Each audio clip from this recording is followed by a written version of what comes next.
आज तक मैंने तो नहीं सुना, क्योंकि मुझे यहाँ पे बैठे हुए भी 15 साल हो गई हैं लगभग इस एरिए में आए हुए। कोरोना तक के जनाजों में नमाज जनाजा होने के बाद दफन हुए। ये पहला ऐसा जनाजा है जो बिना नमाज जनाजा के दफन हुआ। मेरी ज़िंदगी में इतनी मैयतें आई हैं और हर तरह की मैयतें दफन करी हैं, एक से एक ज़्यादा दर्दनाक केस आए हैं, लेकिन जो ये कल वाक़या हुआ है कि इस तरह का कभी कोई केस नहीं आया। और ये बहुत ही अच्छा हुआ कि किसी ने ना तो नमाज जनाजा पढ़ाई और ना ही इसको जगह दी, ताकि इस तरह से बच्चियों को थोड़ी हिदायत तो मिले। उन्होंने अपने मज़हब को छोड़ा और मज़हब छोड़कर दूसरे मज़हब को इख्तियार करते हुए दूसरे मज़हब के रीति रिवाज के मुताबिक उसने शादी की। तो शरई मसला यही है कि जो मज़हब को छोड़ देता है तो मज़हब के मानने वाले का फिर उससे कोई वास्ता नहीं रहता। आदाब, मैं वसीम अख्तर और आप देख रहे हैं द लीडर हिंदी। हम इस वक्त यूपी के ज़िला बरेली में कल्लू मियाँ के तकिए में हैं। ये करीब 150 साल पुराना कब्रिस्तान होगा। कल एक चौंकाने वाला मामला हुआ है बरेली में। बरेली क्या, अगर हम पूरे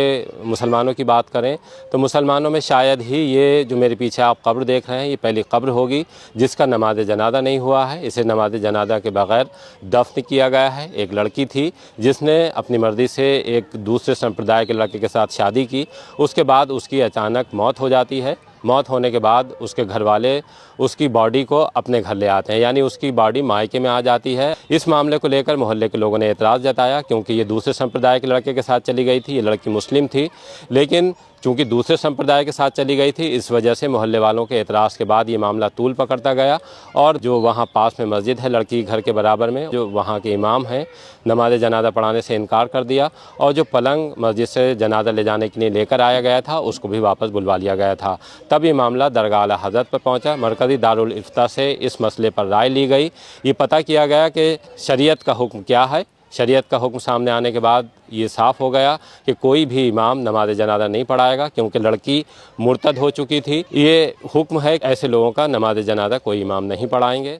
मेरी ज़िंदगी में इतनी मैयतें आई हैं और हर तरह की मैयतें दफन करी हैं, एक से एक ज़्यादा दर्दनाक केस आए हैं, लेकिन जो ये कल वाक़या हुआ है कि इस तरह का कभी कोई केस नहीं आया। और ये बहुत ही अच्छा हुआ कि किसी ने ना तो नमाज जनाजा पढ़ाई और ना ही इसको जगह दी, ताकि इस तरह से बच्चियों को थोड़ी हिदायत तो मिले कि हमने जो गलत करा उसका अंजाम गलत है, दुनिया भी गलत है और आखिरत भी गलत है। उन्होंने अपने मज़हब को छोड़ा। तो शरई मसला यही है कि जो मज़हब को छोड़ देता है तो मज़हब के मानने वाले का फिर उससे कोई वास्ता नहीं रहता। पूरी खबर देखने के लिए हमारे YouTube channel the leader Hindi पर जाएं।